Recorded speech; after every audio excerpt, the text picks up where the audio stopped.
welcome to SNE Extended. Today I have with me the one and only. Like I'm too fresh to be named. Oh wow. We have Sisipho, and yeah, today we're just gonna have a sex talk. We don't know where this is gonna go. We're just gonna free flow and have a chat.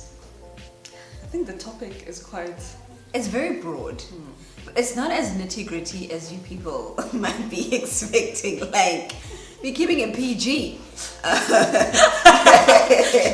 This whole topic is quite broad, but we're gonna be chilled about it. Basically, we're not here to judge. No, definitely We're not here to make ourselves feel better or look down on people who've had sex. So it's basically our experiences as people who've never had sex. Yeah. So here it goes. We have no experience. That's what. And I feel like that's okay. Because I feel like, even women who have been saving themselves for marriage, they always have this thing like, oh, I want to marry a man who's got experience. I will say though, for me, I remember, I think when I was still in varsity, I used to be like, so if I haven't had sex by the time I get married, at least I want someone who knows what he's doing. And all that is comes from society. Yeah. So I was saying you have to know how to lay it down. Yes. This is how you keep your man. Exactly. And then you get taught all these moves and you hear from your friends. You need to make sure that you're good. And what is good? We don't know what our preference is. And if my husband doesn't know what his preference is, that's okay. The whole point of us coming together is for us to learn. And I feel like having a relationship where we're not having sexual intercourse, we learn to build up honesty. And I think you need to have honesty in your sexual life. Like this is what I like, and this is what I don't like. It's like what you were saying earlier on about reset. So even if both of you, in my view, have had sex before you guys got married, once you get married, everything that you've learned in your previous relationships and your previous sexual whatever gotta go. Refresh, restart, reset. Start over. Certain things that you might like, your wife might not like, and certain things that you as a wife like, your husband might not like. And so we need to be open to starting over and having our normal. What you had with your other woman, how she laid it down, that might not be what your wife does, and you can't put that pressure on her. And it's so important that you speak of that, because this other church workshop that I was at, and they were talking about how all this sex pressure actually leads to infidelity in most marriages, because you're so used, you're having sex with your wife or your husband, and you're thinking about, oh my gosh, this other guy that he used to backflip, whatever. It does not happen in marriage. So now you are with this person who wants to build a life with you, but you have that one thing that is so irrelevant. Right? That's why it's so important to reset and renew our minds, that we start over. Great sex is important, but I think rather work at building that relationship with your partner where you guys are honest, than stepping out of your marriage and going back to that ex, or finding other people to have good sex with, because it's not that great with your person. I also feel I don't know what it is, but we've the way in which we constructed relationships as society as a whole, it's all around sex. We've made sex intimacy, and although it is intimacy, I feel like there's a different type of intimacy in companionship where we know each other.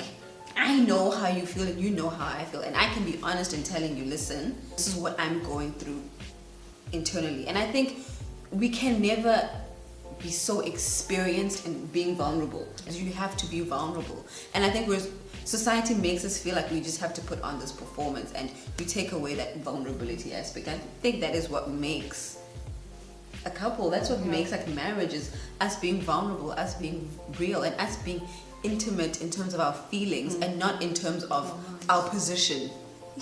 Literally. I think in church they always say intimacy is into me, you see. And even on your walk with God, you being intimate is allowing God to see every single part of you and being bare. And even with your partner, that's exactly what it is. It reminds me, remember I used to always say to you, ask you kind of like, so if you've never had like sex with a person, then how do you know they are good? Or what if, because our mentality is, if the sex is bad, then you cannot stay in that marriage. Like that person cannot satisfy you. You know, I hear people say, oh, he's so nice, and he's like, you know, what I need, and you know, but the sex is not good, so like. That's it. Basically, sex is like the crux of the relationship, like the foundation where everything is, and it's so fickle. I mean, come on. I really feel like, I think outside of the church, even people in the church, we really need to reevaluate the value we place in relationships and how we're also taught, because sometimes.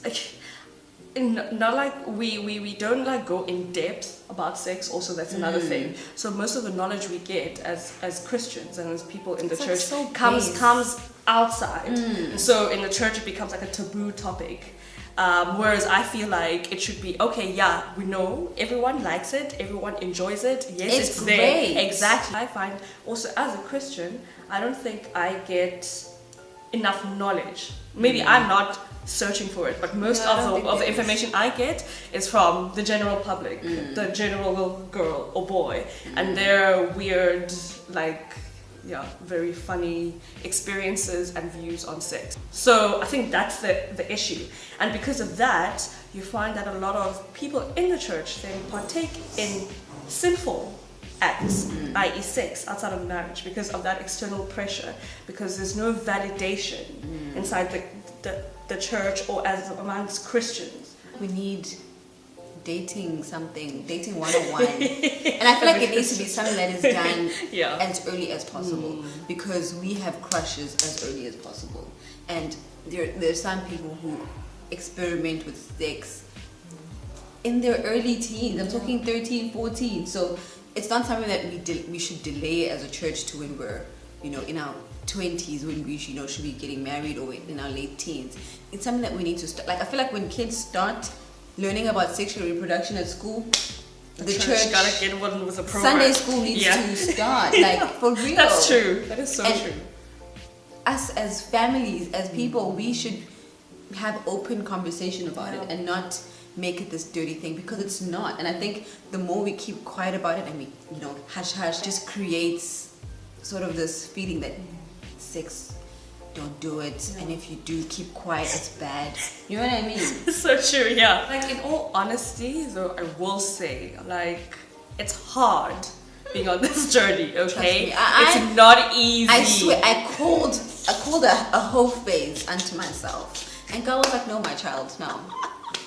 During that season, that whole phase season, not a guy talked to me, not a guy hugged me, not a guy hollered, and I was like, okay, God, you don't want me to have this whole phase, and so I'm not gonna do it. God willing, we stay this way, because guys, temptation out there is real, and us having this conversation is not saying we're exempt from temptation. Us having this conversation is not saying that when we're in relationships it's gonna be easy. We fall short like everybody else. It's just us being aware of our feelings and what is happening, and saying, you know what, God, this is yours, we're doing this for you, because at the end of the day, you're not celibate for anybody else but for the Lord, and so we're gonna try our utmost.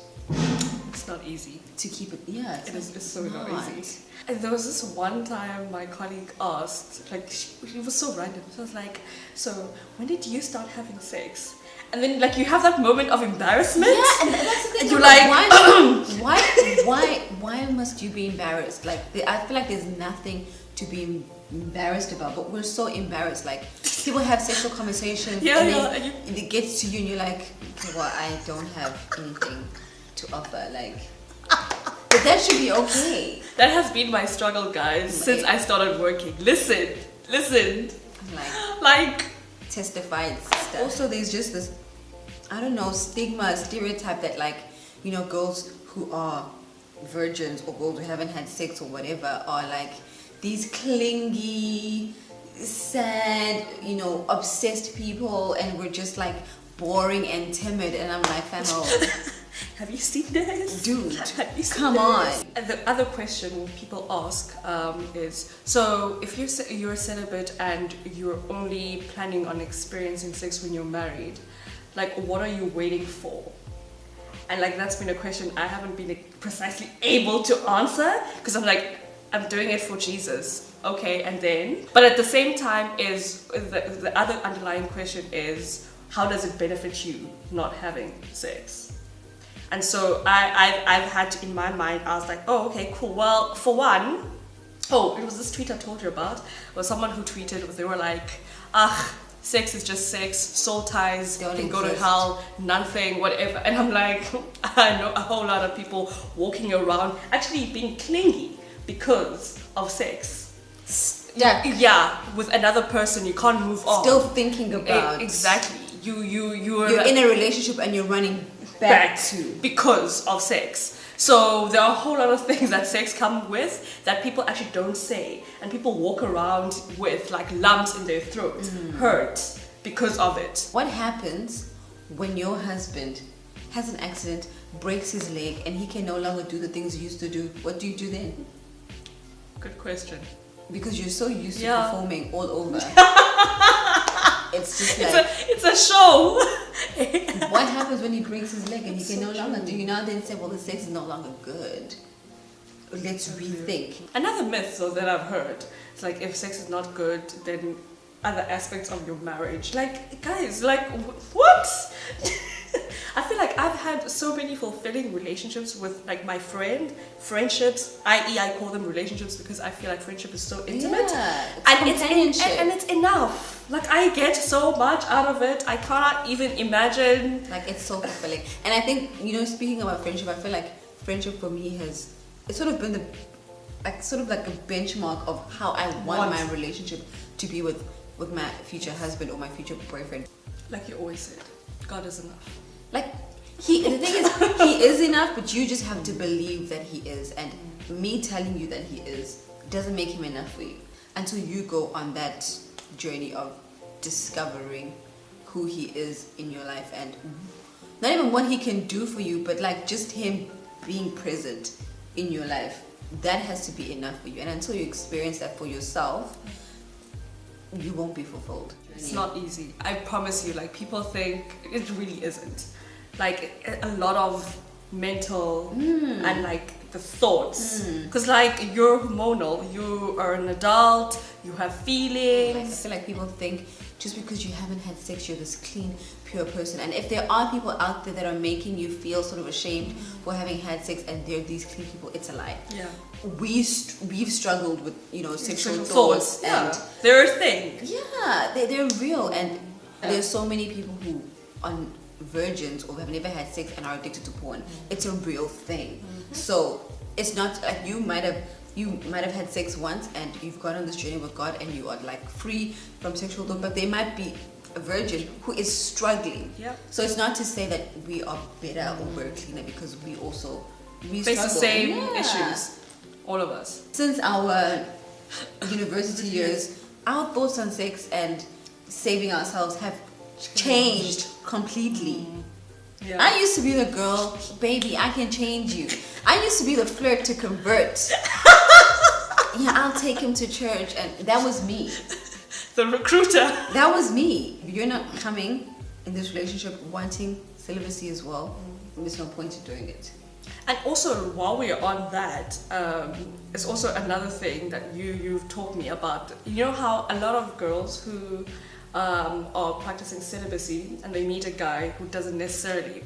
Ladies, please do not negotiate your stance on sex. Please do not. You will lose. If someone says to you, I will wait for you, you will lose. If someone says to you, I will wait for you, I promise you, every month, every week, you'll be having a conversation. When are we doing it? I've been waiting for a year. I promise you, I'd wait. What are you waiting for? Because I'll wait for you guys. What's the duration? Is it the duration about, you know what I mean? Like, there's no... Exactly. Don't negotiate your stance. Like, nothing good comes out of it. If someone is saying, yeah, no, that's fine, we can date, I'll wait for you. Ask them, what are you waiting for? And if that answer is not clear, move on. You will get cheated on, one, because that's what will happen, and you'll get yourself hurt, and you'll find yourself actually doing what you don't want to do. So don't negotiate that. That was a good chat. It was a good chat. Just want to say we're not sex experts. We're not. As these are our views, Thoughts, our experiences, our opinions, and things that we wanted to share with you guys. So please don't go around quoting. Well, me, don't quote me. So, yeah, that's it. Yeah, that was great. Anyway, thank you guys so much for watching.